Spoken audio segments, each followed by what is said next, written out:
الحمدللہ کفا وسلام علی عباده الذین اصطفى اما بعد فاعوذ باللہ من الشیطان الرجیم بسم اللہ الرحمن الرحیم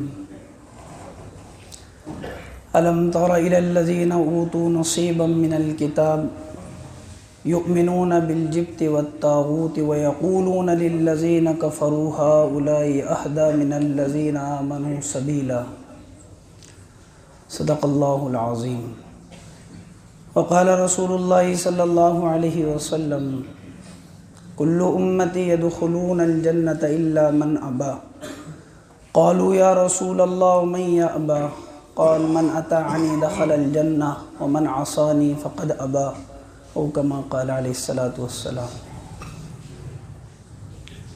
میرے بھائیوں، محترم بزرگوں اور دوستوں، حضور اکرم صلی اللہ علیہ وسلم کی سیرت طیبہ سے متعلق بات چل رہی ہے۔ حضور اکرم صلی اللہ علیہ وسلم کا غطفان سے واپس آنا اور آپ کا اس بات کا جواب دینا جبکہ آپ کے اوپر ایک شخص نے اپنی تلوار کو سونٹ لیا اور اس نے کہا کہ آپ کو مجھ سے کون بچائے گا؟ اللہ کے نبی علیہ الصلاۃ والسلام نے فرمایا کہ مجھے میرا اللہ بچائے گا۔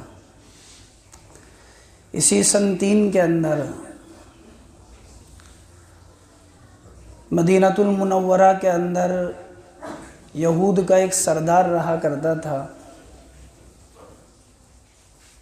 صرف سردار ہی نہیں تھا بلکہ سرداری کے ساتھ مالدار آدمی تھا۔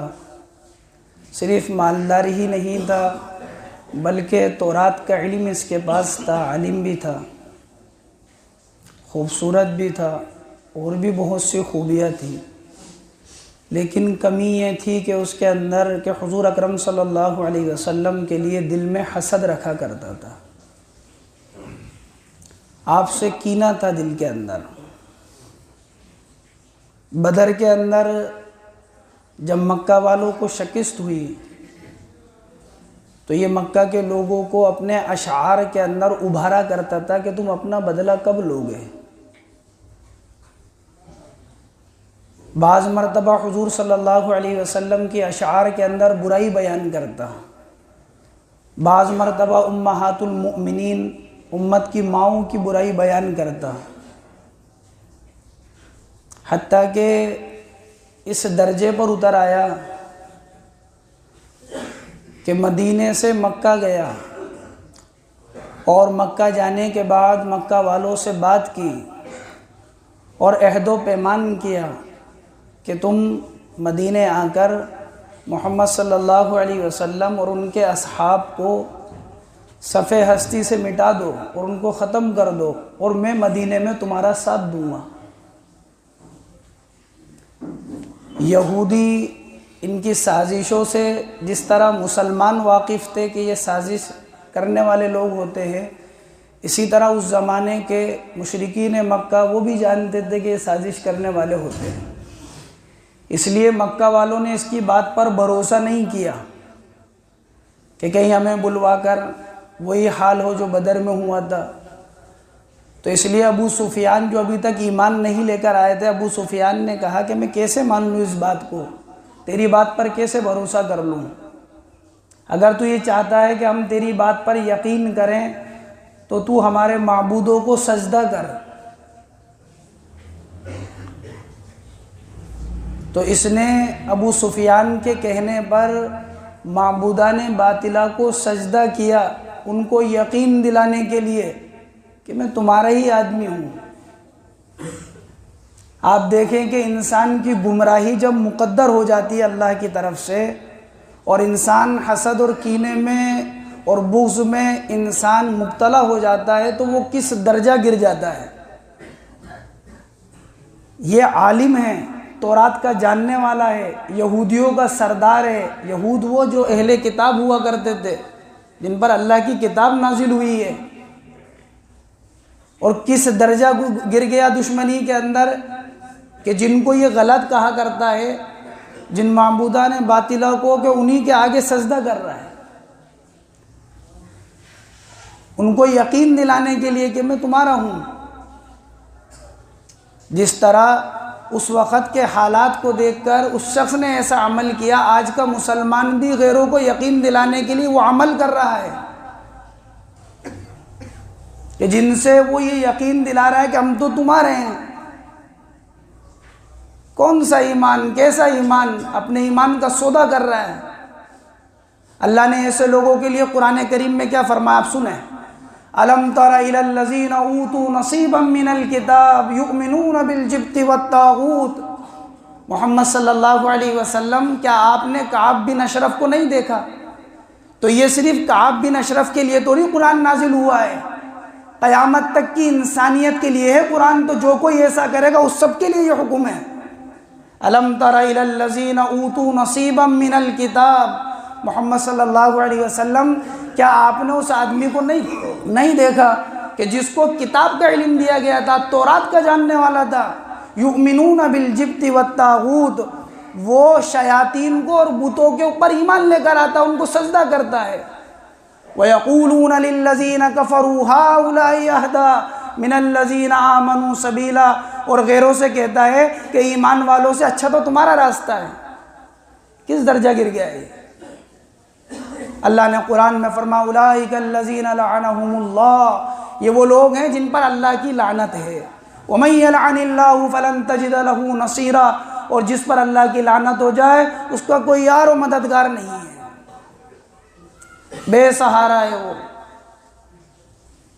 اس کے یہ سارے جرائم تھے، حضور کو تکالیف دینا، امہات المؤمنات کو برا بلا، امہات المؤمنین کو برا بلا کہنا، نقض عہد کو توڑنا، یہ سارے اس کے جرائم تھے۔ ایک مرتبہ اللہ کے نبی علیہ السلام نے فرمایا من لکعب الاشرف، کعب اشرف سے کون نمٹے گا؟ ایک صحابی تھے محمد بن مسلمہ رضی اللہ عنہ، انہوں نے کہا کہ جی میں نمٹوں گا، اور حضور صلی اللہ علیہ وسلم کے ارشاد کی تعمیل کی اور اپنے کام کو انجام دیا۔ آپ علیہ السلام نے ان صحابی سے فرمایا افلحت الوجوہ، تمہارا چہرہ کامیاب ہو، سب شاداب ہو جائے۔ اسی سن 3 کے اندر اسلام کا ایک اہم واقعہ اور ایک اہم معاملہ، حق اور باطل کے درمیان میں فیصل، احد کا واقعہ پیش آیا۔ احد ایک پہاڑ کا نام ہے جو سرخ پہاڑ ہے، انتہائی لمبا ہے۔ اسی کے دامن کے اندر ایک معاملہ پیش آیا ایمان والوں کے درمیان میں اور غیروں کے درمیان میں۔ احد وہ پہاڑ ہے جس کی فضیلت احادیث کے اندر اللہ کے نبی علیہ السلام نے ارشاد فرمائی۔ آپ نے فرمایا کہ احد وہ پہاڑ ہے جو ہم سے محبت کرتا ہے اور ہم اس سے محبت کرتے ہیں۔ آپ نے فرمایا احد وہ پہاڑ ہے جو ایمان والوں سے محبت کرتا ہے، ایمان والے اس سے محبت کرتے ہیں۔ آپ نے فرمایا کہ احد وہ پہاڑ ہے جو جنت کے دروازوں میں سے ایک دروازے پر ہے۔ ایک روایت میں آپ نے فرمایا جب تم احد جاؤ تو وہاں کا کچھ نہ کچھ پھل وغیرہ کھاؤ، اور اگر پھل نہیں ملے تو وہاں کے پتے، کہ کوئی نہ کوئی چیز تم وہاں پر کھاؤ۔ اسی لیے جب آدمی احد میدان جاتا ہے تو وہاں پر کئی چیزیں فروخت ہوتی ہیں، سرما بکتا ہے، مسواک فروخت ہوتی ہے، اور بھی دیگر چیزیں فروخت ہوتی ہیں۔ آپ نے اس کی فضیلت بتائی ہے۔ یہ وہ پہاڑ ہے جہاں پر ایک مسجد ہے، آج اس دور کے اندر بڑی ساری مسجد ہے، اور اسی پہاڑ کے سامنے ایک پہاڑ ہے جس کو جبل الرومات کہتے ہیں، جہاں سے تیر انداز صحابہ کو اللہ کے نبی علیہ السلام نے کھڑا کرا تھا۔ اسی پہاڑ کے دامن میں 70 صحابہ کی قبریں ہیں جو سب زمین سے ملی ہوئی ہیں۔ صرف 3 صحابہ کی قبریں ہیں جو پہچان میں آتی ہیں، امیر المؤمنین حضرت حمزہ رضی اللہ عنہ سید الشہداء، حضرت مصعب بن عمیر رضی اللہ عنہ، اور عبداللہ بن جحش رضی اللہ عنہ۔ یہ 3 قبریں نمایاں نظر آتی ہیں کہ قبریں لگتی ہیں، باقی سب برابر ہیں۔ آپ علیہ السلام نے صحابہ اکرام رضوان اللہ تعالی علیہم اجمعین کے سامنے بات رکھی، کیونکہ مکہ کے اندر مشورہ ہو چکا تھا ابو سفیان کی سرپرستی کے اندر۔ ابو سفیان جو ملک شام سے مال لے کر آئے تھے، جس وقت کے بدر کا موقع پیش آیا اور وہ مال وہ بچا کر یہاں سے لے گئے، تو وہ مال جو کمایا تھا وہ سارا مال جمع کیا مکہ والوں نے اور کہا کہ ہم مدینے کے اندر چڑھائی کریں گے۔ 3000 کا لشکر ہے جس میں 700 زیرہ پوش ہیں، 3000 اونٹ ہیں، 2000 گھوڑے ہیں، 15 عورتیں ہیں جو ان کو حوصلہ دلائیں گی، ختم کرنے کے لیے چلے ہیں۔ دیکھیں کہ آدمی کیسا حسد میں مبتلا ہوتا ہے، کہاں مکہ ہے اور کہاں مدینہ ہے، وہاں سے آ گئے۔ اور حضور اکرم صلی اللہ علیہ وسلم کو آپ کے چاچا عباس جو ابھی مکہ میں تھے اور خفیہ طور پر ایمان لے کر آ گئے، تو انہوں نے اطلاع کری آپ کو، آپ علیہ السلام کو، کہ یہ معاملہ ہے۔ آپ علیہ السلام نے صحابہ سے مشورہ کیا کہ کیا کرنا چاہیے۔ حضرت حمزہ رضی اللہ عنہ، حضرت سعد بن عبادہ رضی اللہ عنہ، ان دونوں صحابی کی اور بھی کئی صحابہ تھی، ان کی رائے تھی ہمیں مدینے سے باہر جا کر مقابلہ کرنا چاہیے، ہمیں مدینے سے باہر جا کر مقابلہ کرنا چاہیے، اور کئیوں کی رائے تھی کہ ہمیں مدینے کے اندر رہ کر مقابلہ کرنا چاہیے۔ آپ علیہ السلام اپنی زرہ پہن کر عصر کی نماز کے بعد واپس اپنے گھر سے نکل کر آئے۔ آپ علیہ السلام احد میدان کی طرف چل دیے، صحابہ کی جماعت کو دیکھ رہے ہیں۔ آپ علیہ السلام عمر بن جموع انصاری رضی اللہ عنہ پیر سے معذور ہیں، لنگڑے ہیں، صحابہ بھی کہہ رہے ہیں کہ آپ معذور ہیں، آپ نہیں جائیں اللہ کے راستے میں، کوئی بات نہیں۔ لوگ سمجھا رہے ہیں، حضور نے بھی کہہ دیا کہ تم تو معذور ہو، اور بیوی ان سے کہہ رہی ہے کہ مجھے تو ایسا لگتا ہے تم اللہ کے راستے سے اپنی جان بچا کر آ رہے ہو۔ اللہ کے نبی علیہ السلام سے فرما رہے ہیں کہ کیسی عجیب بات ہے، میرے بچے تو جنت میں چلے جائیں اور میں یہاں رہوں، میں تو یہ چاہتا ہوں کہ میرے بچوں کے ساتھ میں بھی جنت کے اندر جاؤں۔ بیوی کہہ رہی مجھے تو لگ رہا ہے کہ آپ اپنی جان کو بچا کر آ رہے ہیں۔ گھر سے نکلے ہیں، قبلے کی طرف رخ کیا اور کہنے لگے اللہم لا تردنی الی اہلی، اے اللہ میرے گھر کی طرف مجھے کبھی بھی مت لوٹانا۔ راہ خدا میں آدمی جاتا ہے تو اس کی دعائیں قبول ہوتی ہیں، اور ایسا ہی ہوا، اللہ کے راستے کے اندر گئے اور شہادت نصیب ہوئی۔ حضرت ابو رافع رضی اللہ عنہ ہیں، جن کو اللہ کے نبی علیہ 13-14 سال کی عمر ہے، لیکن تیر انداز تھے۔ اللہ کے نبی علیہ السلام نے کہا یہ بھی چلیں گے۔ حضرت سمورہ بن جندب وہ کہنے لگے کہ مجھے بھی لے کر چلے اللہ کے نبی۔ کہا کہ تم چھوٹے ہو، کہا کہ رافع سے میرا مقابلہ کرائیں، اگر میں اس کو پچھاڑ دوں تو مجھے بھی لے کر چلیں۔ دونوں میں مقابلہ ہوا، حضرت سمورہ بن جندب رضی اللہ عنہ حضرت ابو رافع کو پچھاڑ دیا، کہا کہ تم بھی چلو گے اللہ کے راستے میں۔ راہ خدا کے اندر جانے کے لیے بچہ اور بوڑھا، جوان اور معذور، ہر ایک اپنی قربانیوں کو پیش کرتا تھا، ہر ایک چاہتا تھا کہ میں اللہ کے راستے کے اندر جاؤں۔ آپ علیہ السلام 1000 صحابہ میں سے 1000 آپ علیہ السلام لے کر چلے ہیں یہاں سے، جن میں سے 300 منافقین تھے، صرف 700 صحابہ رہ گئے تھے۔ یہ 300 منافقین، عبداللہ بن ابی جو ان کا سردار تھا، جب یہ مدینے سے چلے ہیں، مقام شوط ایک جگہ آتی ہے، وہاں جا کر اس نے اپنے 300 لوگوں کو الگ کر لیا۔ 1000 چلے تھے مدینے سے اور 300 منافقین الگ ہو گئے، اور یہ بھی اللہ کا کرنا اچھا ہوا کہ منافقین اگر ان کے ساتھ رہتے تو پتہ نہیں کیا معاملہ ہوتا، اس لیے آپ 700 صحابہ رہ گئے۔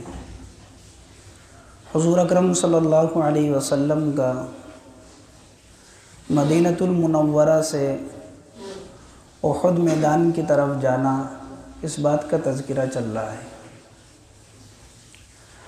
آپ علیہ السلام کی معیت میں اور آپ کے ساتھ 1000 آدمی ہیں۔ جب آپ احد پہاڑ کی طرف چلے ہیں تو رستے کے اندر 300 منافقین ان میں سے الگ ہو گئے۔ منافقین کا سردار عبداللہ بن ابی جو منافقین کا سردار تھا، اس نے کہا کہ تم نے ہماری رائے نہیں مانی، ہماری رائے یہ تھی کہ مدینے میں رہ کر مقابلہ کیا جائے، تو میری رائے پر عمل نہیں کیا، اس لیے میں نہیں جاؤں گا ساتھ میں۔ منافقین انہیں کہتے ہیں کہ جو ظاہر تو ایمان کرتے ہیں لیکن دل میں کفر کی گندگیاں ہیں. فی قلوبہم مرض فزادہم اللہ مرضا، ان کے دل میں بیماری ہے، اور وہ دل کی بیماری کفر کی بیماری ہے. وَإِذَا قِيلَ لَهُمْ آمِنُوا كَمَا آمَنَ النَّاسُ قَالُوا وَنُؤْمِنُ كَمَا آمَنَ السُّفَهَاءُ، جب ان سے کہا جاتا ہے ایسے ایمان لاؤ جیسے یہ صحابہ کی جماعت ایمان لے کر آئی ہے، تو کہتے ہیں یہ تو بیوقوف ہیں، کیا ان بیوقوفوں کے جیسے ایمان لے کر آئے؟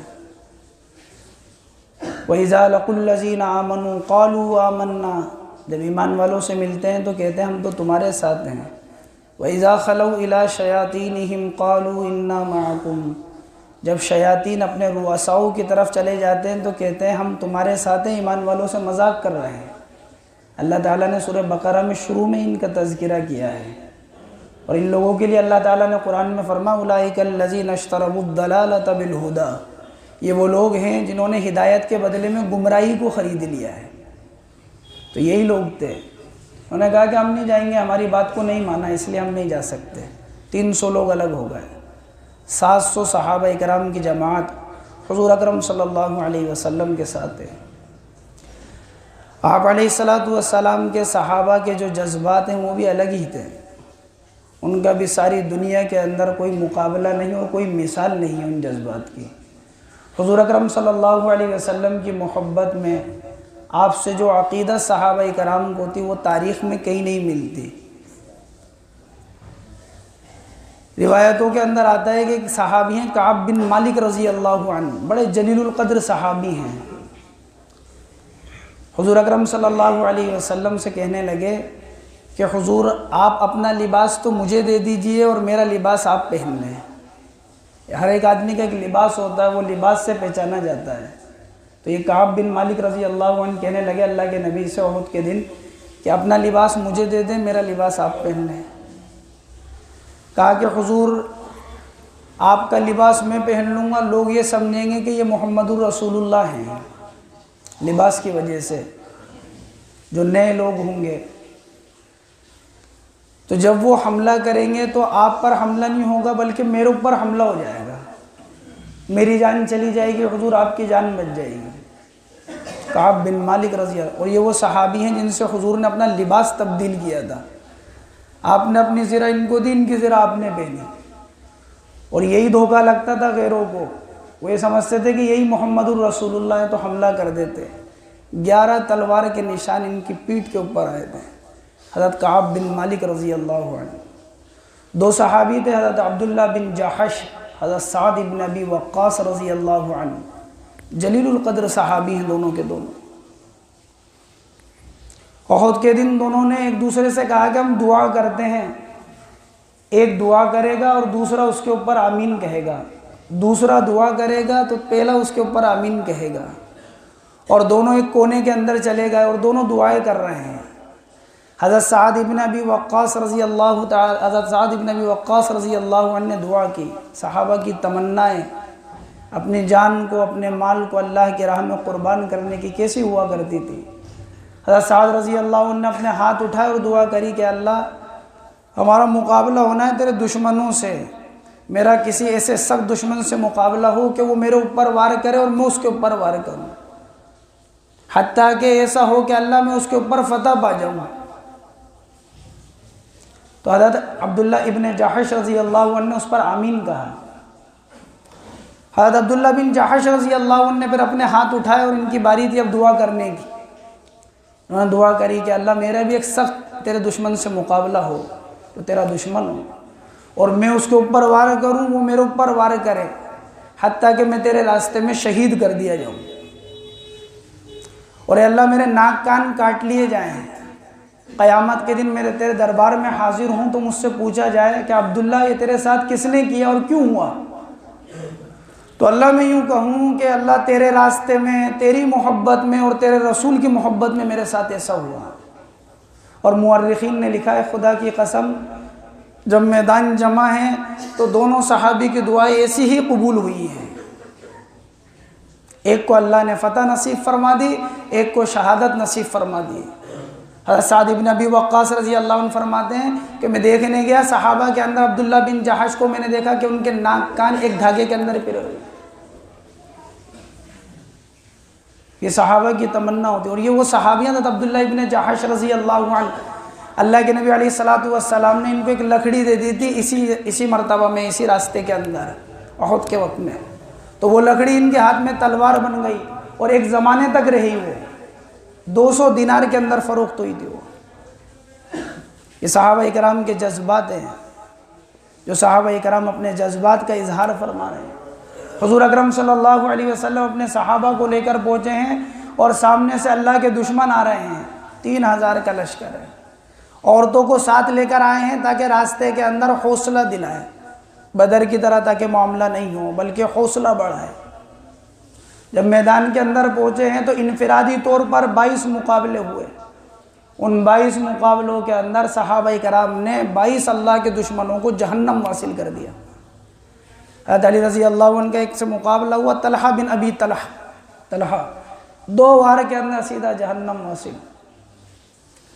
اور جب گھمسان کی جنگ شروع ہوئی ہے صحابہ کرام رضوان اللہ تعالی اجمعین کے درمیان میں، تو اللہ کے نبی علیہ الصلوۃ والسلام نے اس سے پہلے 50 صحابہ کو ایک پہاڑی جبل الرمات وہاں پر متعین کیا تھا علیہ الصلوۃ والسلام. عبداللہ بن جبیر رضی اللہ عنہ کو ان کا امیر مقرر کیا تھا. آپ کا رخ مدینے کی طرف تھا، احد پہاڑ آپ کی پشت کی طرف تھا. جبل الرمات کے اوپر آپ علیہ الصلوۃ والسلام نے 50 صحابہ کو مقرر کیا کہ یہاں سے دشمنوں کے آنے کا اندیشہ ہے، اس لیے تم یہاں پر رہنا.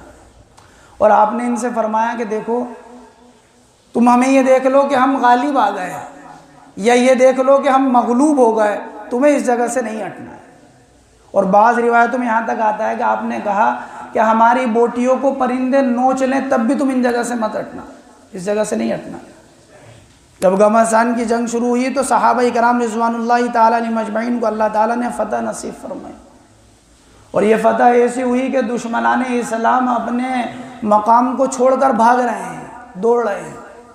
تو یہ جو 50 صحابہ یہاں پر بیٹھے تھے یہ سمجھے کہ شاید کہ ہمارے لیے حکم اسی وقت تک تھا، اب تو ہمیں فتح ہو گئی. حضرت عبداللہ بن جبیر رضی اللہ عنہ جو اس وقت موجود تھے یہاں پر، امیر تو انہوں نے روکا، کیونکہ حضور نے منع کیا تھا. کہا کہ ارشاد تو اس وقت تک تھا جب تک کہ فتح نہیں ہو. تو 40 ان میں سے اتر کر آ گئے اور 10 صحابہ وہاں پر موجود رہے. جو اللہ کے دشمن یہاں سے بھاگ رہے تھے انہی کے اندر ایک تھے جو ایمان ابھی تک نہیں لے کر آئے تھے، جنہیں خالد بن ولید رضی اللہ عنہ کہا جاتا، ابھی تک اسلام میں داخل نہیں ہوئے تھے. 250 آدمی ان کے ساتھ تھے، یہ جا رہے تھے. تو انہوں نے اس جگہ کو خالی دیکھا. صحابہ میدان کے اندر تھے، وہ سمجھ رہے تھے کہ فتح ہو گئی. بس یہی ایک جگہ تھی جہاں پر 10 صحابہ کھڑے تھے. انہوں نے واپس وہاں سے پلٹتے ہوئے جو حملہ کیا ہے وہ 10 صحابہ بھی شہید ہو گئے اور جو مسلمان دونوں جگہ سے گر گئے. جو بھاگتے ہوئے غیر تھے وہ بھی وہاں آ گئے اور یہ 250 بھی یہاں پر آ گئے. مسلمان سب کے اندر گر گئے. جو فتح تھی وہ شکست کے اندر تبدیل ہو گئی. سارے صحابہ بیچ کے اندر آ گئے اور ایسے حالات بن گئے کہ صحابہ اکرام رضوان اللہ تعالی علیہم اجمعین سوچ میں پڑ گئے کہ کیا حالات ہو گئے. اور حضور اکرم صلی اللہ علیہ وسلم کے اوپر دشمنان اسلام نے آپ کے اوپر حملہ کیا. روایتوں کے اندر آتا ہے کہ آپ علیہ الصلوۃ والسلام کے اوپر ایک پتھر اٹھا کر مارا جس سے آپ کے دندان مبارک شہید ہو گئے اور خون بہنے لگا اور خود آپ کے گالوں کے اندر گڑ گیا. آپ علیہ الصلوۃ وہاں سے خون نکلنے لگا تو خون گر رہا تھا. ایک صحابی تھے مالک بن سینان رضی اللہ عنہ، انہوں نے حضور اکرم صلی اللہ علیہ وسلم کا ہونٹوں سے جہاں خون گر رہا تھا اپنے ہونٹوں کو لگایا، جہاں گال سے خون گر رہا تھا اپنے ہونٹوں کو لگایا اور اپنے جسم کے اندر اس خون کو لے لیا. اللہ کے نبی علیہ الصلوۃ والسلام نے فرمایا کہ تجھے جہنم کی آگ نہیں چھو سکتی ہے.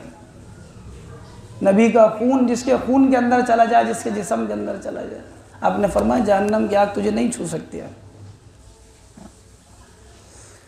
حضرت ابو طلحہ انصاری رضی اللہ عنہ، اللہ کے نبی علیہ الصلوۃ والسلام زخمی ہیں، آپ پہاڑ پر چڑھنا چاہتے ہیں. اللہ کے نبی علیہ الصلوۃ والسلام کے خون اتنا بہہ گیا تھا کہ آپ چڑھ نہیں پا رہے تھے. حضرت ابو طلحہ انصاری رضی اللہ عنہ نے آپ کو اپنے کندھوں پر بٹھایا اور آپ کو پہاڑ کے اوپر چڑھایا. اللہ کے نبی علیہ السلام نے فرمایا ابو طلحہ تیرے لیے تو جنت لازم ہو گئی. صحابہ کرام رضوان اللہ تعالی علیہم اجمعین، حضور اکرم صلی اللہ مصعب بن عمیر رضی اللہ عنہ جلیل القدر صحابی ہیں جو مدینہ کے اندر اسلام کی تبلیغ کے لیے گئے تھے، اسلام کو پہنچانے کے لیے گئے تھے. وہ مصعب بن عمیر رضی اللہ عنہ اسلام کے لیے اور اللہ کے دین کے لیے اپنی جان کو لگا دیا۔ صحابہ کرام اپنی جان کے نذرانے پیش کر رہے تھے اور حضور اکرم صلی اللہ علیہ وسلم کی جان کی حفاظت کر رہے تھے۔ آپ علیہ الصلوۃ والسلام کے لیے تلوار اور تیر کے ذریعے آپ ڈھال بن جایا کرتے تھے صحابہ کرام رضوان اللہ تعالی، کہ ہماری جان چلی جائے لیکن حضور اکرم صلی اللہ علیہ وسلم کی جان کے اوپر کوئی آنچ نہیں آئے۔ آپ علیہ الصلوۃ والسلام ان صحابہ کو بشارت دیتے، اور آپ علیہ الصلوۃ والسلام نے اس موقع کے اوپر بھی جس وقت یہ حالات بن گئے، آپ علیہ الصلوۃ والسلام کے لب مبارک سے خون بہ رہا ہے، آپ کے چہرے سے خون بہ رہا ہے، آپ نے ان لوگوں کی ہلاکت کے لیے بد دعا نہیں فرمائی، آپ نے فرمایا اللہم اہد قومی فإنہم لا یعلمون، اے اللہ میری اس قوم کو ہدایت نصیب فرما، یہ لوگ میرے مقام کو نہیں جانتے ہیں، میرے مرتبے کو نہیں جانتے ہیں، اگر جان لیتے تو یہ نہیں کرتے، میرے مقام اور میرے مرتبے کو نہیں جانتے، اے اللہ ایسے لوگ ان لوگوں کو تو ہدایت نصیب فرما۔ یہی موقع تھا احد کا موقع، جہاں صحابہ اکرام رضوان اللہ تعالی علیہم نے صحابہ اکرام رضوان اللہ تعالی علیہم اجمعین نے اپنے نذرانہ پیش کیا۔ حضور اکرم صلی اللہ علیہ وسلم کا میدان احد کے اندر موجود ہونا اور آپ علیہ الصلوۃ والسلام کے صحابہ کی شہادت، اس سے متعلق بات چل رہی ہے۔ حضور اکرم صلی اللہ علیہ وسلم کی ایک آواز کے اوپر صحابہ اکرام آپ کی حفاظت کے لیے آ رہے تھے اور اپنی جان کے نذرانے پیش کر رہے تھے۔ انہی صحابہ میں زیاد بن سکن رضی اللہ عنہ، شماس بن عثمان رضی اللہ عنہ اور بھی دیگر صحابہ تھے۔ حضرت مصعب بن عمیر رضی اللہ عنہ جو حضور صلی اللہ علیہ وسلم سے کافی مشابہت رکھتے تھے، آپ میں ملتے تھے، تو حضرت مصعب بن عمیر رضی اللہ عنہ جب شہید ہوئے تو اللہ کے دشمنوں نے یہ خبر اڑا دی کہ محمد صلی اللہ علیہ وسلم شہید ہو گئے۔ اس خبر نے مسلمانوں کے اندر ایک عجیب ہلچل پیش کر دی، جس سے پریشان ہو گئے۔ ایک صحابی ہیں حضرت انس بن نضر رضی اللہ عنہ، احد کے میدان میں انہوں نے دیکھا کہ چند صحابہ بیٹھے ہوئے ہیں، تو انہوں نے ان صحابہ سے پوچھا کہ تم یہاں پر کیوں بیٹھے ہو؟ تو انہوں نے کہا کہ محمد صلی اللہ علیہ وسلم شہید کر دیے گئے۔ تو حضرت انس بن نضر رضی اللہ عنہ کہنے لگے کہ اللہ کے نبی علیہ الصلوۃ والسلام نے جس چیز پر اپنی جان لگا دی، موتوا علی مات رسول اللہ صلی اللہ علیہ وسلم، جس پر حضور نے اپنی جان لگا دی تم بھی اپنی جان اسی کے اوپر لگا دو۔ اور یہ کہنے کے بعد دشمنان اسلام کی صفوں کے اندر چلے گئے اور ان سے لڑتے رہے یہاں تک کہ آپ شہید ہو گئے۔ اللہ تعالیٰ قرآن کریم میں ارشاد فرماتے ہیں وَمَا مُحَمَّدٌ إِلَّا رَسُولٌ قَدْ خَلَتْ مِن قَبْلِهِ الرُّسُلُ أَفَإِن مَّاتَ أَوْ قُتِلَ انقَلَبْتُمْ عَلَىٰ أَعْقَابِكُمْ وَمَن يَنقَلِبْ عَلَىٰ عَقِبَيْهِ فَلَن يَضُرَّ اللَّهَ شَيْئًا وَسَيَجْزِي اللَّهُ الشَّاكِرِينَ۔ محمد صلی اللہ علیہ وسلم رسول ہیں، ان سے پہلے بھی بہت سے رسول گزر چکے ہیں۔ أَفَإِن مَّاتَ أَوْ قُتِلَ انقَلَبْتُمْ عَلَىٰ أَعْقَابِكُمْ، کیا محمد صلی اللہ علیہ وسلم اگر شہید کر دیے گئے یا آپ وفات پا گئے تو کیا صحابہ کی جماعت تم اپنی ایڑیوں کے بل پیچھے کی طرف لوٹ جاؤ گے، اللہ کے دین کو چھوڑ دو گے، اللہ کے دین سے منہ موڑ لو گے؟ اللہ تبارک و تعالیٰ قرآن کریم میں فرماتے ہیں وَمَن يَنْقَلِبْ عَلَىٰ عَقِبَيْهِ فَلَن يَضُرَّ اللَّهَ شَيْئًا، جو آدمی اللہ کے دین سے منہ موڑ لے گا وہ اللہ کو کچھ بھی نقصان نہیں پہنچا سکتا۔ ساری دنیا کے انسانوں کو بتایا کہ اگر ہمارے لیے کسی کی زندگی کے اندر کامیابی کا طریقہ ہے تو وہ محمد صلی اللہ علیہ وسلم کی ذات ہے۔ آپ علیہ الصلوۃ والسلام کی ذات اطہر ہے، جن کو دیکھ کر زندگی گزاری جائے گی، جن کے دین کے اوپر اپنی جان کو لگایا جائے گا، جن کے دین کے اوپر اپنی صلاحیتوں کو لگایا جائے گا، جن کے دین کے اوپر اپنے مال کو لگایا جائے گا، یہ بات اپنے ذہن سے نکال دیں ہم کہ دنیا کے اندر فلاں ملک نے یہ کیا، فلاں ملک نے یہ کیا، وہ تو ایسا کر رہا ہے، وہ تو ایسا کر رہا ہے، ہمارے لیے کوئی نمونہ نہیں ہے، صرف اور صرف محمد صلی اللہ علیہ وسلم کی ذات ہے۔ صحابہ جیسی جماعت سے اللہ تبارک و تعالی نے یہ فرمایا وَمَا مُحَمَّدٌ إِلَّا رَسُولٌ قَدْ خَلَتْ مِن قَبْلِهِ الرُّسُلُ، محمد صلی اللہ علیہ وسلم رسول ہیں۔ اگر محمد صلی اللہ علیہ وسلم وفات پا گئے یا شہید ہو گئے تو کیا صحابہ کی جماعت تم اللہ کے دین کو چھوڑ دو گے؟ کیا آج کا مسلمان اپنے دل کو یہ کہہ کر تسلی دے سکتا ہے کہ آج فلاں مسلم ممالک ایسا کر رہے ہیں تو ہم کون ہیں، آج وہ ایسا کر رہے ہیں تو ہم کون ہیں؟ وہ ہمارے لیے ذات، ہمارے لیے نمونہ نہیں ہے، ان کی زندگی ہمارے لیے اسوہ نہیں ہے، ان کی زندگی میں ہمارے لیے کامیابی نہیں ہے۔ ہمارے لیے کامیابی کا دار و مدار محمد صلی اللہ علیہ وسلم ہے۔ حضرت ابوبکر صدیق رضی اللہ عنہ نے حضور کی وفات پہ فرمایا تھا کہ جو آدمی محمد صلی اللہ علیہ وسلم کی من کان یعبد محمدًا فإن محمدًا قد مات ومن کان یعبد اللہ فإن اللہ حی لا یموت، جو محمد صلی اللہ علیہ وسلم کی عبادت کرتا ہے وہ سمجھ لے کہ آج اللہ کے نبی وفات پا چکے ہیں، اور جو اللہ کی عبادت کرتا ہے وہ سمجھ لے کہ اللہ زندہ ہے اور اللہ مرتے نہیں ہیں۔ ذہن میں رکھیں اس بات کو اپنے۔ دنیا کے اندر بہت کچھ ہوگا اور بہت کچھ ہو رہا ہے، لیکن اپنے ذہن میں یہ بات رکھیں کہ ہمارے لیے کوئی ملک، کوئی ذات ہمارے لیے نمونہ نہیں ہے سوائے محمد صلی اللہ علیہ وسلم کے۔ فرمایا وَمَن يَنْقَلِبْ عَلَىٰ عَقِبَيْهِ، جو آدمی ایڑیوں کے بل لوٹ جائے گا، دین کو چھوڑ دے گا، فَلَن يَضُرَّ اللَّهَ شَيْئًا، وہ اللہ کو کچھ بھی نقصان نہیں پہنچا سکتا، وہ اپنا ہی نقصان کر رہا ہے۔ وَسَيَجْزِي اللَّهُ الشَّاكِرِينَ، اللہ تعالیٰ تو بہترین بدلہ دینے والے شکر کرنے والوں کو۔ حضرت انس بن نضر رضی اللہ عنہ شہید ہو گئے، 80 سے زیادہ زخم ہیں۔ ان کی بہن نے ان کو انگلی سے پہچانا، انگوٹھی پہن رکھی تھی، اس کے ذریعے سے پہچانا کہ یہ میرے بھائی ہیں۔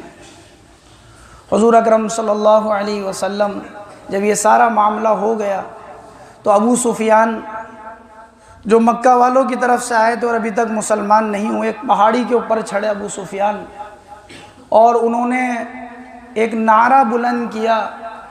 ابو سفیان کہنے لگے اعلو حبل اعلو حبل، حبل ایک بت کا نام تھا، تو کہنے لگے کہ حبل بلند ہو، حبل بلند ہو۔ اللہ کے نبی علیہ السلام نے حضرت عمر سے فرمایا کہ عمر اس کو جواب دو ابو سفیان کو، اور اس سے کہو اللہ اعلی و اجل، اللہ ہی بلند ہیں اور وہی بزرگی اور برتر ہیں۔ ابو سفیان نے کہا لنا العزا ولا لکم عزاکم، ہمارے پاس تو عزا بت ہے، تمہارے لیے نہیں ہے عزا۔ اللہ کے نبی علیہ السلام نے فرمایا کہ عمر اس کو کہو اللہ مولانا ولا مولاکم، اللہ ہمارا بہترین مددگار ہے، اللہ ہمارا مولا ہے، تمہارا مولا نہیں اللہ۔ ابو سفیان نے ادھر سے کہا یوم بیوم بدر، یہ تو بدر کے دن کی طرح ہے، اس دن تم کامیاب ہو گئے، آج ہم کامیاب ہو گئے، معاملہ برابر ہو گیا۔ اللہ کے نبی نے کہا کہ عمر اس کو کہو لا سواء قتلناکم فی الجنہ قتلانا فی الجنہ، عمر اس کو بتاؤ کہ برابر نہیں ہے معاملہ، ہمارے جو مقتول ہیں، جو شہید ہوئے ہیں وہ جنت کے اندر ہے اور تمہارے مقتول جہنم کے اندر ہے۔ ابو سفیان نے کہا بدر میں پھر مقابلہ ہوگا۔ اللہ کے نبی نے کہا عمر اس سے کہو کہ ٹھیک ہے، تیار ہے۔ حضور اکرم صلی اللہ علیہ وسلم جب اس باتوں سے فارغ ہوئے تو آپ علیہ السلام نے صحابہ جو شہید ہو گئے تھے ان کو جمع فرمایا اور ان کی نعشوں کو آپ علیہ السلام نے اپنے پاس بلوایا۔ صحابہ لے کر آ رہے ہیں ایک ایک کو، اور عام طور پر جو صحابہ کرام جو شہید ہوئے تھے ان کے ناک کان کاٹ لیے گئے۔ آپ علیہ السلام ان کو دیکھ رہے ہیں اور قرآن کریم کی آیات پڑھ رہے ہیں من المؤمنین رجال صدقوا ما عاهدوا اللہ علیہ فمنہم من قضى نحبہ ومنہم من ينتظر۔ اللہ، مومنین میں سے ایسے بھی ہیں جنہوں نے اپنے وعدے کو بہت سو نے پورا کر دیا اور بہت سے انتظار کے اندر ہے۔ وما بدلوا تبدیلا، ان کے دل میں ذرے کے برابر تبدیلی نہیں ہے، جو وعدہ اللہ سے کر چکے اس کو پورا ہی کریں گے وہ۔ حضور اکرم صلی اللہ علیہ وسلم صحابہ کی نماز جنازہ پڑھا رہے ہیں. حضرت مصعب بن عمیر ہیں، عبداللہ بن جحش ہیں، حضرت جابر کے والد عبداللہ بن حرام ہیں، حمزہ ہیں اور دیگر صحابہ ہیں. آپ دیکھ رہے ہیں اور آپ کی آنکھوں سے آنسو بہہ رہے ہیں. اور امیر حمزہ کو جب دیکھا تو اتنا روئے. عبداللہ بن مسعود فرماتے ہیں اپنے چاچا کو اللہ کے نبی دیکھ کر اتنا روئے کہ ہم نے اس سے پہلے کبھی حضور کو اتنا روتے ہوئے نہیں دیکھا تھا. ہچکیاں بن گئی آپ کی، روتے ہیں، زار و قدار رو رہے ہیں اللہ کے نبی. نماز پڑھا رہے ہیں اللہ کے نبی. بعض روایتوں میں آتا ہے 10 صحابہ کو لایا جاتا تھا اور اللہ کے نبی نماز پڑھاتے تھے. حضرت حمزہ کا جنازہ رکھا رہتا تھا. جو 10 لائے جاتے تھے وہ اٹھا لیے جاتے تھے، حمزہ کا جنازہ رکھا رہتا تھا. بعض میں آتا ہے کہ حضرت حمزہ کا جنازہ رکھا رہتا تھا، ایک ایک کو لایا جاتا تھا. اسی لیے کہا گیا کہ وہ کون سے صحابی ہیں جن کی 70 مرتبہ نماز جنازہ پڑھی گئی. وہ حضرت امیر حمزہ رضی اللہ عنہ. جنازہ رکھا رہتا تھا، دوسروں کو اٹھا لیا جاتا تھا جب نماز ہوتی تھی، وہ رکھا ہی رہتا تھا. بہت غم تھا آپ کو. آپ نماز سے فارغ ہوئے اور آپ علیہ السلام 7 شوال کو وہاں سے لوٹے ہیں. غمزدہ ہیں آپ علیہ السلام، آپ کے صحابہ غمزدہ ہیں. اور قرآن کی آیت ہے اِن یمسسکم قرح فقد مس القوم قرح مثلہ. محمد صلی اللہ علیہ وسلم کیا ہو گیا؟ اگر آج آپ کو زخم پہنچ گیا تو کیا ہو گیا؟ ان سے پہلے ان کو بھی تو تکلیف پہنچی ہے. وَتِلْكَ الْأَيَّامُ نُدَاوِلُهَا بَيْنَ النَّاسِ. محمد صلی اللہ علیہ وسلم دن تو بدلتے رہتے ہیں، کبھی ان کا ہے کبھی آپ کا ہے. آپ کیوں اداس ہو رہے ہیں؟ وَلِيَعْلَمَ اللَّهُ الَّذِينَ آمَنُوا مِنْكُمْ. اللہ تعالیٰ نے جان لیا تم میں سے کون اپنے ایمان کے اندر سچا ہے، کون اپنے ایمان میں پکا ہے. وَيَتَّخِذَ مِنْكُمْ شُهَدَاءَ. اور اللہ نے یہ معاملہ اس لیے کیا ہے تاکہ تم میں سے بہت سو کو شہید قرار دے دے. اور اللہ ظالموں کو پسند نہیں کرتے ہیں. آپ آ رہے ہیں غمزدہ ہیں. ام عامر رضی اللہ عنہا ایک عورت ہیں، وہ حضور صلی اللہ علیہ وسلم کی تلاش کے اندر. عورتوں کے دل میں بھی حضور کی کیسی محبت تھی، آپ کے دین کی کیسی محبت تھی. آپ علیہ السلام آ رہے ہیں، وہ مجمع سے پوچھ رہی ہیں کہ حضور کیسے ہیں؟ مجمع نے کہا کہ حضور تو ٹھیک ہے لیکن آپ کے شوہر اللہ کے راستے میں شہید ہو گئے. انا للہ و انا الیہ راجعون پڑھا. آگے چلی، ایک مجمع کو دیکھتی ہیں، پوچھتی ہے کہ حضور کیسے ہیں؟ لوگوں نے کہا کہ حضور تو صحیح ہیں لیکن تمہارے والد شہید ہو گئے. آگے چلی ہیں، ایک مجمع کو دیکھتی ہیں، پوچھتی ہے کہ حضور کیسے ہیں؟ کہنے لگے لوگ تمہارے بھائی شہید ہو گئے، حضور تو صحیح ہیں. لوگوں نے کہا ایک مجمع ہے اس میں حضور ہیں.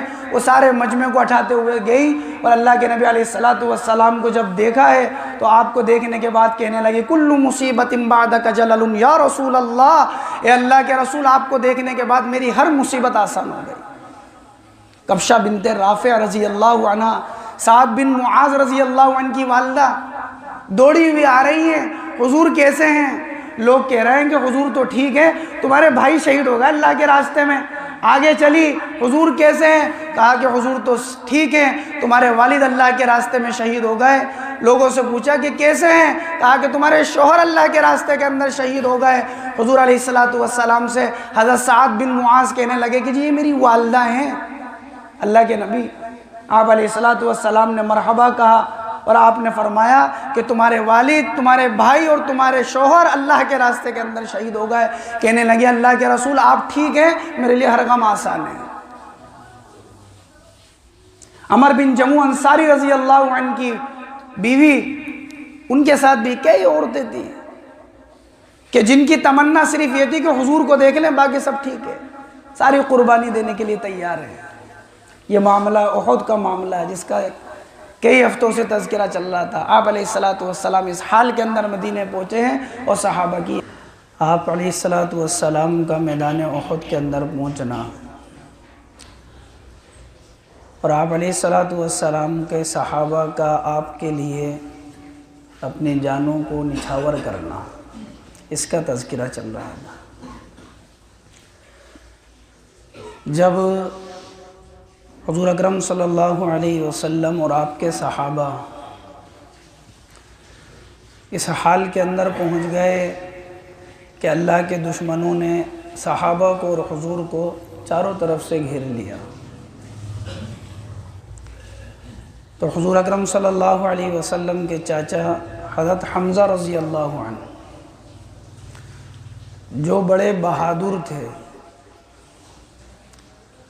اور آپ علیہ الصلوۃ والسلام سے انتہائی محبت کیا کرتے تھے، تو جبیر بن مطعم مکہ کے اندر ایک شخص تھا جس نے یہ کہا تھا وحشی سے، جو بعد میں اسلام بھی لے کر آ گئے، کہ اگر تو نے حمزہ کو قتل کر دیا تو تو آزاد ہے۔ تو حضرت حمزہ رضی اللہ عنہ بڑی بہادری سے اس کے اندر شریک تھے، اور وحشی جو ابھی تک اسلام لے کر نہیں آئے تھے یہ طاق میں تھے کہ کس طرح شہید کر کے میں آزاد ہو جاؤں، مجھے آزادی ملے گی۔ تو حضرت حمزہ ادھر سے گزر رہے تھے تو انہوں نے ایک نیزہ پھینکا وحشی نے، جو حضرت حمزہ رضی اللہ عنہ کے جا کر لگا اور آپ گر گئے، حتیٰ کہ آپ کو شہید کر دیا گیا، آپ کے ناک کان کاٹ لیے گئے اور سینہ چاک کر کر کلیجے کو نکال لیا گیا، اور یہ کلیجہ ہندہ کو دے دیا جو ابو سفیان کی بیوی تھی۔ تو ہندہ نے اس کلیجے کو چبایا اور نگلنا چاہا اپنے اندر، لیکن نگل نہیں پائی۔ حضور اکرم صلی اللہ علیہ وسلم کا جب گزر ادھر سے ہوا تو آپ علیہ الصلوۃ والسلام کی آنکھوں میں آنسو آ گئے۔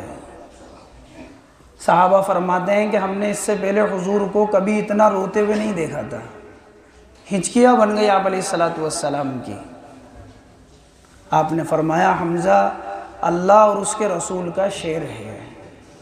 اسی دن آپ علیہ الصلوۃ والسلام نے یہ لقب عطا فرمایا۔ ایک مرتبہ ایسا ہوا کہ جب وحشی جنہوں نے اسلام قبول کرنے کا ارادہ کیا اور حضور صلی اللہ علیہ وسلم کے مجلس میں آئے تو کسی نے آواز لگا کر کہا یہ تو حمزہ کے قاتل ہیں۔ حضور اکرم صلی اللہ علیہ وسلم نے اپنے چاچا کے قاتل کو معاف کیا، اور آپ نے بڑے حوصلے کے ساتھ یہ بات ارشاد فرمائی دعوہ، میرے صحابہ اس کو چھوڑ دو، فإن رجل اسلام، ایک شخص کا اسلام لے کر آ جانا یہ میرے نزدیک زیادہ پسند ہے 1000 اللہ کے دشمنوں کے قتل کیے جانے سے۔ 1000 اللہ کے دشمن، اللہ کے نافرمان، اللہ کے منکر، ان کو قتل کر دیا جائے، اس سے زیادہ میرے نزدیک یہ بہتر ہے کہ ایک آدمی اسلام لے کر آ جائے۔ اور آپ علیہ الصلوۃ والسلام نے ان کو معاف کر دیا۔ پھر یہ حضرت وحشی رضی اللہ عنہ بنے۔ حضور اکرم صلی اللہ علیہ وسلم کو جب اللہ کے دشمنوں نے چاروں طرف سے گھیر لیا، آپ علیہ الصلوۃ والسلام کو ختم کرنا چاہتے تھے، آپ کو مٹانا چاہتے تھے، آپ کو تکلیف پہنچانا چاہتے تھے۔ آپ علیہ الصلوۃ والسلام نے ایک اعلان فرمایا حل من رجل یشری لنا نفسہ، کوئی ہے جو اپنی جان کو فروخت کرے میرے بدلے کے اندر، اپنی جان کی بازی لگائے میرے لیے۔ روایتوں میں آتا ہے کہ 7 صحابہ یکے بعد دیگر شہید ہوتے چلے گئے آپ علیہ الصلوۃ والسلام کے لیے، آپ کی حفاظت کے لیے۔ صحابہ اپنی جان کی بازی لگا رہے تھے۔ انہی میں ایک صحابی تھے حضرت طلحہ رضی اللہ عنہ، جو حضور کی حفاظت کے لیے تھے۔ حضرت طلحہ رضی اللہ عنہ تیر چلاتے تھے اور حضور صلی اللہ علیہ وسلم ان کے پیچھے تھے۔ آپ اپنی گردن کو اوپر اٹھا کر دیکھتے کہ طلحہ کا تیر کہاں پر گر رہا ہے۔ حضرت طلحہ رضی اللہ عنہ فرماتے اللہ کے نبی آپ نیچے ہو جائیں، میرا سینہ آپ کے لیے کافی، آپ کی حفاظت کے لیے، کہیں دشمن کا تیر آپ کو نہیں لگ جائے۔ اور اپنے سینے کو سامنے کیے حضور کو پیچھے لے رہے ہیں، حتیٰ کہ ان کے جسم کے اوپر اس موقع پر 39 زخم آئے حضرت طلحہ رضی اللہ عنہ کے۔ ایک اللہ کے دشمن نے تیر چلایا، حضور پر چلا رہا تھا، انہوں نے اپنے ہاتھ کو آگے کر دیا، ہاتھ پر تیر لگا، ہاتھ ہی شل ہو گیا۔ حضور اکرم صلی اللہ علیہ وسلم کے صحابی ہیں حضرت طلحہ رضی اللہ عنہ، 39 زخم، اور آپ علیہ الصلوۃ والسلام کی حفاظت کر رہے ہیں۔ ایک صحابی تھے حضرت سعد رضی اللہ عنہ، جو حضور صلی اللہ علیہ وسلم کی حفاظت کے اندر اپنے سینے کو آگے کیے ہوئے اور تیر چلا رہے ہیں دشمنوں پر۔ آپ نے یہ تو سنا ہوگا کہ صحابہ نے یہ کہا کہ فدا کا ابی و امی یا رسول اللہ، میرے ماں باپ اے اللہ کے رسول آپ کے اوپر قربان ہو، یہ تو آپ نے بہت سنا ہوگا۔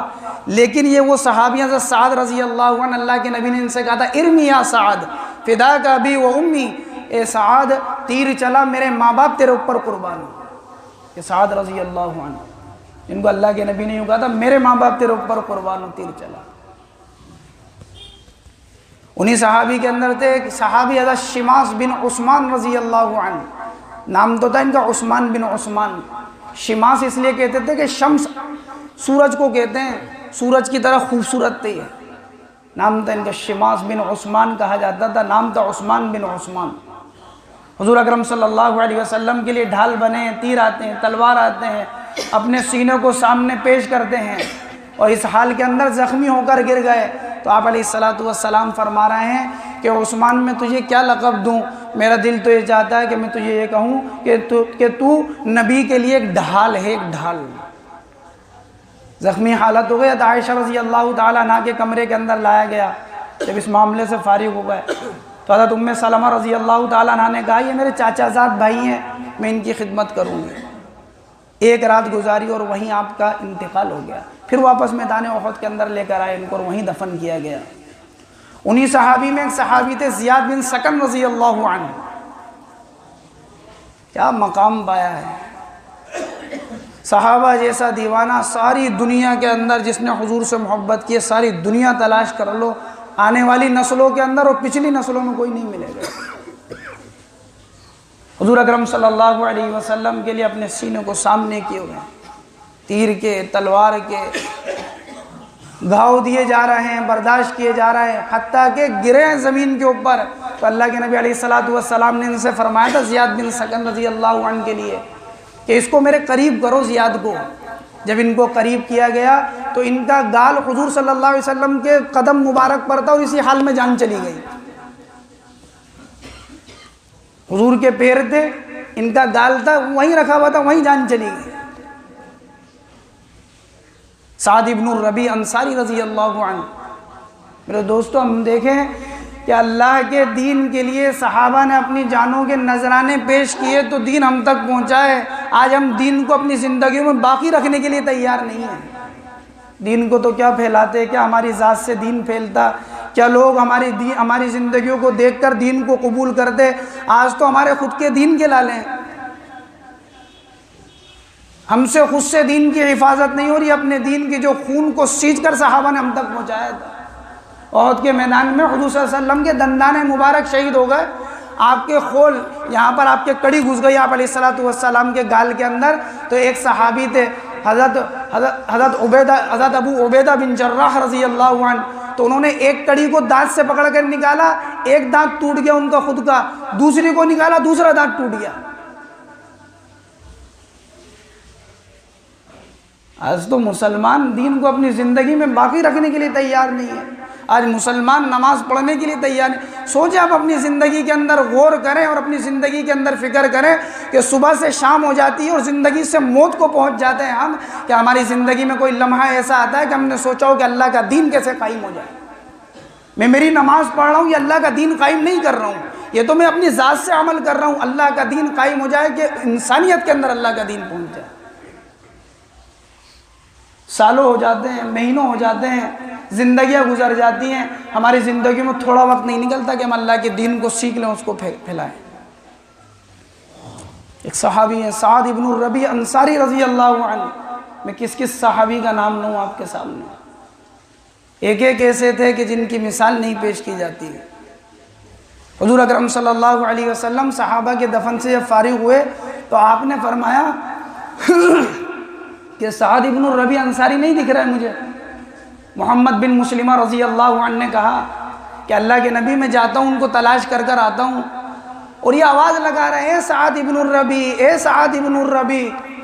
ایک جگہ سے ہلکی سی آواز آئی، احد کا میدان ہے، تو انہوں نے دیکھا کہ کہیں سے آواز آ رہی ہے، قریب گئے تو دیکھا کہ سعد ابن الربیع انصاری ہیں۔ کہا کہ اللہ کے نبی نے تمہیں سلام کہا ہے۔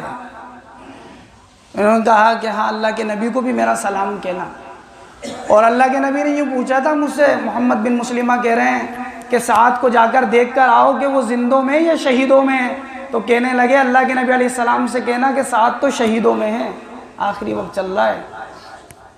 اور اللہ کے نبی سے یہ بھی کہنا، میرا پیغام پہنچانا حضور کو کہ اللہ آپ کو بہترین بدلہ عطا فرمائے۔ اور کہنے لگے کہ سنو، اللہ کے نبی سے یہ بھی کہنا کہ 12 اللہ کے دشمن جنہوں نے میرے اوپر حملہ کیا، میرے جسم پہ 12 زخم ہیں، اور کہنا اللہ کے نبی سے کہ 12 کے 12 کو جہنم واصل کر دیا میں نے۔ اور سنو میری قوم سے کہنا، انصار سے، کہ تمہارے ہوتے ہوئے اگر اللہ کے نبی علیہ السلام کو کوئی تکلیف پہنچی ہے تو یاد رکھنا اللہ کے ہاں کوئی عذر تمہارا قابل قبول نہیں ہوگا، ہمارے ہوتے ہوئے تو اللہ کا دین مٹ رہا ہے۔ وہاں تو ایک زخم کی بات تھی، اتنا مسلمان کا بڑا طبقہ موجود ہوتے ہوئے پھر اللہ کا دین مٹ رہا ہے، وہاں تو ایک زخم کی بات تھی۔ کہا کہ قوم سے کہنا اللہ کے ہاں کوئی عذر پیش نہیں کر سکتے، اور اسی حال کے اندر شہید ہو گئے۔ حضرت ابوبکر صدیق رضی اللہ عنہ ایک مرتبہ، ان کی چھوٹی سی بیٹی تھی، اس کو اٹھا کر پیار کر رہے تھے، تو کسی نے کہا ابوبکر تمہاری بیٹی ہے؟ کہنے لگے کہ نہیں، ابوبکر سے بہتر آدمی کی بیٹی ہے یہ ابوبکر کی بیٹی نہیں ہے، لیکن ابوبکر سے بہتر انسان کی بیٹی ہے، یہ سعد ابن الربیع کی بیٹی ہے، جس نے حضور سے مینا کے اندر بیعت کی تھی۔ یہ سعد ابن الربیع کی بیٹی ہے جو بدر میں حضور کے ساتھ موجود تھا۔ یہ سعد ابن الربیع کی بیٹی ہے جو احد میں اللہ کے دین کے لیے اپنی جان کا نذرانہ جس نے پیش کر دیا۔ صحابہ کی زندگی ہے، یہ زندگی چاہی جاتی ہے ایک ایمان والے سے کہ اللہ کے دین کے لیے اپنی جان کو کھپائے۔